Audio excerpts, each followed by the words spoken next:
Comment allez-vous? Je suis heureux de me joindre à vous en ce moment, alors que nous parlons de cette pensée aujourd'hui. L'amour ne s'impose pas, il se gagne. N'est-ce pas une chose merveilleuse que de passer du temps avec notre famille? J'espère que ce message pourra être une bénédiction pour vous. Un jour, j'ai regardé la mère d'un de mes petits-enfants interagir avec son fils et alors qu'elle prenait mon petit-fils dans ses bras et l'embrassait, le petit garçon prenait sa mère dans ses bras et l'embrassait en retour. J'ai immédiatement pensé que l'amour se mérite, il ne s'impose pas. Une histoire ancienne nous parle d'un roi de Prusse nommé Frédéric qui régnait au XVIIIe siècle. Alors qu'il était déjà un vieil homme, il se promenait souvent seul dans les rues de Berlin, mais ses sujets le fuyaient. On raconte que lors d'une de ces promenades, un citoyen vit le roi arriver et tenta de lui échapper par une porte. Toi, hurla le roi, où crois-tu aller? Chez moi, votre majesté, répondit nerveusement l'homme. C'est votre maison? Demanda le roi Frédéric. Non, votre majesté, répond l'homme. Alors, pourquoi essayez-vous d'entrer dans cette propriété? Répondit le roi. Eh bien, votre majesté, admit l'homme, inquiet d'être traité de voleur, c'est parce que je ne voulais pas vous rencontrer. Pourquoi? Demanda le roi. Parce que j'ai peur de vous, votre majesté.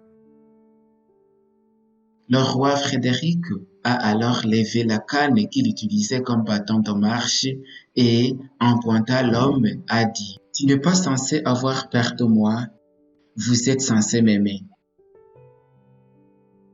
Cher ami, on ne peut pas forcer personne à aimer. L'amour se gagne et ne s'impose pas. La vérité est que les individus essaient rarement de passer du temps avec des personnes avec lesquelles ils ne s'entendent pas. J'aimerais que nous prenions un moment pour comprendre les concepts de l'amour. L'amour est un pouvoir. Il y a une merveilleuse déclaration que vous allez entendre. Cette déclaration inspirée sur l'amour dit la force intellectuelle et morale est impliquée dans ce principe. L'excellence et la valeur du pur amour consistent en son efficacité à faire le bien et à ne faire rien d'autre que le bien. Tout ce qui est fait par pur amour, même si c'est si peu ou si c'est méprisable aux yeux des hommes, est entièrement fructueux. Avec cet éclairage, nous comprenons que le concept d'amour est un principe qui contient une force intellectuelle et morale. Et comme c'est un principe, il est aussi la base de ce qui unit l'homme à Dieu et à son prochain. Et en comprenant ce principe de manière plus profonde chaque jour à travers une relation avec l'auteur de l'amour, l'homme deviendra une personne avec des valeurs morales basées sur le principe de l'amour. Mon ami et mon frère, nous sommes nés avec le besoin d'être aimés. Nous aimons être protégés et reconnus. Nous aimons parce qu'aimer apporte de la joie. L'amour sera toujours quelque chose que nous recherchons, même si parfois nous pouvons avoir l'impression qu'il est difficile à trouver, comme si nous étions dans un labyrinthe. La question est entendue. Pourquoi est-il si difficile de trouver l'amour? Parce que l'amour n'est cherché que pour répondre à un besoin personnel. On cherche souvent l'amour pour se sentir bien, au lieu de chercher à faire en sorte que la personne que l'on aime se sente bien. L'amour est souvent cherché en raison d'un devoir social, mais pas comme un acte d'abandon. L'amour est souvent cherché pour sortir d'une crise émotionnelle, mais pas pour servir et protéger ceux que l'on aime. L'amour ne s'impose pas. Nous voulons tous aimer, mais il y en a très peu qui savent aimer. L'amour est le principe le plus sublime et le plus sacré que l'être humain doit expérimenter. Mais lorsque nous sentons que nous ne sommes pas aimés, les humains cherchent souvent des méthodes de manipulation, des menaces et d'autres méthodes pour forcer quelqu'un à nous aimer. Il existe de nombreuses formes de menaces que l'on entend dans les conflits familiaux. Si tu rompes avec moi, je m'enlève la vie. Si tu ne m'aimes pas, je ne te laisserai pas aimer quelqu'un d'autre. Si tu ne m'aimes pas, je vais abandonner ma foi et chercher les choses du monde. Si tu ne m'aimes pas, je mourrai. Ces mots et bien d'autres sont des expressions que l'on entend quotidiennement dans de nombreux conflits familiaux, car nous avons l'impression que l'amour est un paiement à l'ego et à l'orgueil qui prédomine dans notre nature charnelle. Sentons que nous devons être aimés parce que je suis l'autorité de la maison, à cause de mes biens matériels, de ma beauté, ou peut-être parce que je me sens suffisamment bien pour mériter d'être aimé. Partout où l'on emploie le pouvoir de l'intellect, de l'autorité ou de la force et où l'amour n'est pas manifesté présent, les affections et la volonté de ceux que l'on cherche à atteindre prennent une position défensive, repoussante et leur force de résistance est augmentée. Jésus était le prince de la paix. Il est venu dans le monde pour se mettre à lui-même la résistance et l'autorité. Il pouvait commander la sagesse et la force, mais le moyen qu'il a employé pour vaincre le mal était la sagesse et la force de l'amour. J'ai une grande amitié avec un père qui a voulu gagner l'amour de ses enfants en satisfaisant leurs désirs têtus et en leur achetant des choses afin d'imposer l'idée que par ses actions, il serait forcé de l'aimer. Mais avec le temps, il a été déçu car il n'a rien reçu de positif en retour. Se retrouvant plutôt face à des enfants devenus rebelles à leurs deux parents. Parents, l'amour de vos enfants ne se gagne pas avec de l'argent ou par la force. Si vous voulez l'obtenir par de telles méthodes, vous tentez l'impossible. J'ai aussi rencontré un mari qui voulait gagner l'amour de sa femme par la force. Il se sacrifiait parce qu'apparemment, elle avait plus qu'assez et n'avait pas de besoin. Mais un jour, alors que je parlais avec elle, elle m'a dit qu'elle était très inquiète. Non pas parce qu'elle manquait de choses, mais parce qu'elle manquait de l'amour de son mari. Marie, faites attention car vous êtes peut-être sur le point de perdre votre famille. C'est ce qu'il conseille l'apôtre Paul. Dans Colossiens 3, verset 19, Marie, aimez vos femmes et ne vous aigrissez pas contre elles. Il existe de nombreux concepts qui interviennent de manière inadéquate lorsqu'il s'agit d'amour. Utiliser la force, la manipulation, les menaces, le chantage et les abus pour être aimé sont des péchés graves aux yeux de Dieu. C'est un mal terrible que nous portons lorsque nos enfants voient que nous cherchons l'amour par des coups, des cris et des impositions. C'est ainsi que Satan veut que nous nous aimions les uns les autres. Les hommes et les femmes sont blessés par le passé à cause des humiliations et des coups qu'ils ont reçus de leurs parents et eux-mêmes ont souvent poursuivi ce chemin familial au point de faire du mal à leurs conjoints et à leurs enfants et de répéter ce cycle d'une génération à l'autre. Dieu voit l'amour différemment. Il existe un conseil divinement inspiré qui dit ce qui suit. Dieu aurait pu détruire Satan et ses sympathisants aussi facilement qu'on peut jeter un caillou sur la terre, mais il ne l'a pas fait. La rébellion ne devait pas être vaincue par la force. Le pouvoir contraignant ne se trouvait que sous le gouvernement de Satan. Les principes du Seigneur ne sont pas de cet ordre. Son autorité repose sur la bonté, la miséricorde et l'amour, et la présentation de ces principes est le moyen à utiliser. Le gouvernement de Dieu est moral et la vérité et l'amour doivent être la puissance dominante. Comment dirigez-vous votre famille? Quelle est la source de l'amour dans le foyer? La source est-elle la force de la langue ou la force physique?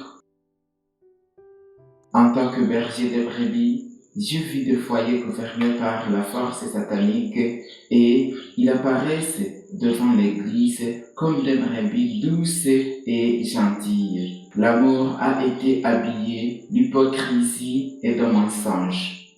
Lorsque nous utilisons les outils de l'ennemi pour rechercher l'amour, nous sommes rejetés par le ciel, car ce n'est pas le chemin de l'amour. Lorsque nous aimons, mais que nous portons atteinte à l'esprit de notre famille, c'est un pouvoir étranger à celui de Dieu. Quand nous aimons, mais faisons souffrir quelqu'un en même temps, c'est un faux amour. Lorsque nous aimons, mais n'utilisons pas la miséricorde et la bonté, c'est un pouvoir étranger à celui de Dieu qui vous a créé. L'amour n'est pas forcé ou imposé. Au contraire, l'amour est libre et c'est précisément là que réside le fondement de ce don. Les qualités compulsives empêchent une personne d'aimer. Malheureusement, il existe des situations embarrassantes où l'on ne sait pas comment agir ou répondre à une imposition. Les hommes doivent garder à l'esprit que la gente féminine est très vite blessée et que, dans ce cas, le véritable amour peut être profondément éloigné. Le pire, c'est lorsqu'une personne blesse l'autre et qu'elle n'est pas capable de s'excuser. La personne préfère alors souffrir et pleurer, aggravant ainsi une relation jusqu'à ce qu'elle devienne irréparable. Mon ami, l'amour n'est pas exigé, il n'est pas commandé, il n'est pas imposé. Lorsque l'amour est compris dans sa dimension réelle, il s'agit d'une décision. Il est transcendant et non un « je l'aimerai avec le temps ». Dieu nous aime-t-il avec le temps qui passe? Lorsque l'amour devient une exigence, il n'est pas authentique. Il s'avère inconfortable et injuste pour les deux, car il est construit comme sur une ombre, un mensonge qui, tôt ou tard, sera démoli, car son fondement est du sable. Le fondement de l'amour est de chercher le bien de l'autre et non de chercher le bénéfice pour soi. C'est un engagement heureux et désintéressé et non sacrifice douloureux qui doit être fait pour plaire. Mon cher frère ou ma sœur, attention à ne pas faire semblant d'aimer pour forcer l'amour. Personne ne peut nous obliger à aimer un homme ou une femme et nous n'avons pas non plus le droit de faire en sorte que cet homme ou cette femme nous aime. Mon ami, l'amour n'est pas un oui aujourd'hui, mais non demain. C'est aimer jour après jour. C'est être heureux parce que l'autre est heureux. L'amour, c'est le renoncement, l'abandon, la réduction. C'est avant tout un engagement envers sa propre dignité, tout en apprenant de l'amour du Christ. Cher ami, Réfléchis à ce que je vais te dire. Même si nous essayons d'aimer quelqu'un, le cœur ne peut pas être trompé. C'est pourquoi l'amour se gagne. Écoutons les conseils d'un conseiller familial, l'apôtre Pierre, 1 Pierre 3, verset 7. Marie, montrez à votre tour la sagesse dans vos rapports avec vos femmes, comme avec un sexe plus faible. Honorez-le comme devant aussi hériter avec vous de la grâce de la vie. Qu'il en soit ainsi, afin que rien ne vienne faire obstacle à vos prières. L'apôtre fait ici référence au fait que les maris doivent être sages pour vivre avec leurs femmes. Jésus, l'excellent maître pour toute l'humanité, nous donne ces instructions. Tout ce que vous voulez que les hommes fassent pour vous, faites-le de même pour eux. Matthieu 7, verset 12.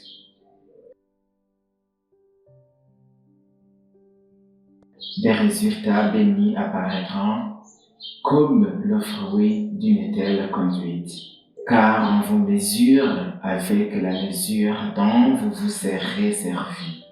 Luc 6, verset 38. Voilà deux puissants motifs qui devraient nous inciter à nous aimer les uns les autres d'un cœur pur, avec ferveur. Christ est notre exemple. Il a fait le bien, il a vaincu pour bénir les autres. L'amour a embelli et ennobli toutes ses actions.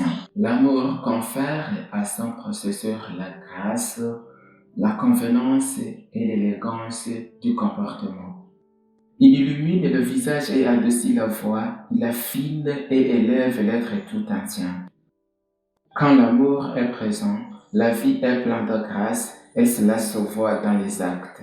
Les époux auront un visage illuminé par la joie en prononçant des mots doux d'affection et d'appréciation. Le mari dira constamment à sa femme « Je t'aime ». Je veux toujours être à tes côtés. Où qu'elle soit, elle l'appellera pour lui dire « Je n'en aime qu'un ». Je t'aime et je serai à tes côtés. Lorsqu'ils se sentent seuls, n'oublie pas de leur dire « Je suis ta femme ou ton mari. Je suis là pour t'aider à porter ensemble nos peines et notre tristesse. » Ou qu'il y a un moment de joie, n'oubliez pas de partager cette joie et de vous réjouir ensemble. Surprenez toujours votre femme. Apportez-lui un joli bouquet de fleurs. Elle se sentira très heureuse lorsqu'elle verra des gestes d'amour. Sortez ensemble pour contempler la nature ou promenez-vous simplement main dans la main. L'apôtre Pierre nous dit d'être sage, de toujours être attentif au moment où elle est stressée pour pouvoir lui donner un coup de main et l'aider à alléger la charge à la maison, peut-être en prenant le balai pour balayer ou en l'aidant à cuisiner ou simplement en passant du temps avec elle. Je me souviens d'un jour où ma femme et moi avions décidé de nous rendre à l'église main dans la main. Alors que nous marchions sur le territoire, une dame dans le magasin bordait la rue était à la porte et nous regardait fixement.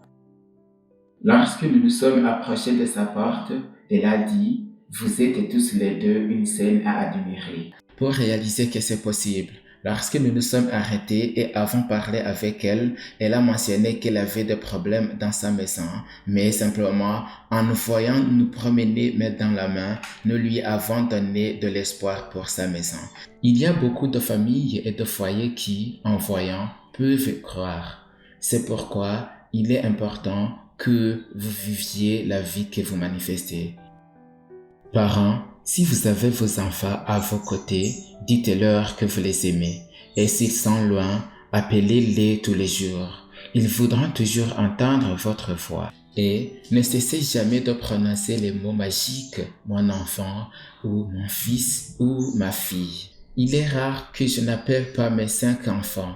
J'ai toujours envie de les écouter et je suis sûr qu'ils aiment m'écouter aussi. Cet amour chéri dans l'âme adoucit la vie entière et exerce une influence raffinante sur tout ce qui nous entoure. En le possédant, nous ne pouvons qu'être heureux, que la fortune sourit ou qu'elle fronce les sourcils. Si vous pensez que l'amour a disparu ou qu'il est déjà perdu, il est tout simplement temps pour vous d'agir. Si vous pensez que vous n'avez pas d'amour à donner, demandez-le à l'auteur de l'amour, Dieu, et il vous donnera la sagesse nécessaire pour mettre en pratique l'amour manifesté en action d'amour et d'affection. Jésus a été invité aux noces de Cana en Galilée et comme ils y étaient, le vin a manqué. Sur la recommandation de Marie, il fallait du vin et Jésus ordonna de remplir les cruches d'eau. Immédiatement, l'eau a fait l'objet d'un miracle. Elle s'est transformée en un meilleur vin et la tête s'est poursuivie dans la joie. Peut-être la joie et le bonheur de votre foyer sont-ils également en train de se terminer et vous pensez qu'il n'y a pas de solution à vos problèmes. Si cela vous arrive, invitez Jésus chez vous. Dites-lui ce qui vous arrive et vous dira simplement de verser de l'eau. Qu'est-ce que c'est? Me direz-vous? Il veut simplement que vous agissiez. Le miracle suivra immédiatement. Mais s'il n'y a pas d'action, il n'y a pas de miracle. Jésus aime votre foyer, est prêt à faire le plus grand miracle pour que vous puissiez avoir un mariage heureux. Ma femme a une page d'aide à la maison. Un jour, une dame de l'Équateur l'a appelée pour lui dire que leur foyer était désespérément brisé. Lorsque nous l'avons écouté et avons pu parler à son mari, on leur a conseillé de se faire une surprise en se faisant un cadeau et de prendre le temps de marcher ensemble. La solution était peut-être trop simple, mais la joie se laissait sur leur visage heureux et oh, combien ils voulaient vivre heureux. Pour nous, la solution qu'on leur a donnée semblait si simple, mais elle a eu un résultat extraordinaire. Oui, mes chers frères, l'amour se gagne et ne s'impose pas. L'amour vit de l'action. L'amour ne peut pas vivre sans action et chaque acte l'augmente, le renforce et le prolonge. L'amour remportera la victoire lorsque les arguments et l'autorité seront impuissants. L'amour ne travaille pas pour le profit ou la récompense. Pourtant, Dieu a ordonné que le grand gain soit le résultat certain de tout travail d'amour. L'amour est diffus dans sa nature et calme dans son fonctionnement, mais il est fort et puissant dans son but de vaincre les grands maux. Son influence est fondante et transformatrice. Elle s'empare de la vie des pécheurs et affecte leur cœur lorsque tous les autres moyens se sont révélés infructueux. L'amour est une plante de croissance céleste et il doit être encouragé et nourri. De cœurs affectés, de paroles sincères et aimantes feront de familles heureuses et exerceront une influence positive sur tout ce qui se trouve dans la sphère de leur influence. Aimer, mes chers frères et sœurs, est un apprentissage de la croix du Christ. L'amour est l'essence du christianisme. Vous pouvez connaître beaucoup de prophéties, être un excellent exposant. Vous pouvez avoir une très bonne réputation dans l'Église, mais si vous ne savez pas aimer, votre foi est vaine. Vos œuvres sont vaines dans votre communauté chrétienne. Si vous ne savez pas comment aimer, vous êtes vide, blessé, plein de ressentiment et d'amertume. Si vous ne savez pas comment aimer, vous blessez toujours ceux qui vous aiment. Si nous ne savons pas aimer, en tant qu'homme ou en tant que femme, nous n'avons pas connu le pur évangile de Jésus-Christ, car Dieu est l'amour et tout ce qui est fait sans amour n'a aucun sens. C'est pourquoi je vous invite, mon ami, à profiter de l'amour qui vient de notre Créateur. Demande-le lui et quand tu auras cet amour, tu pourras aussi le donner à ceux qui t'entourent. Que Dieu vous bénisse et que vous puissiez profiter de cet amour. Merci.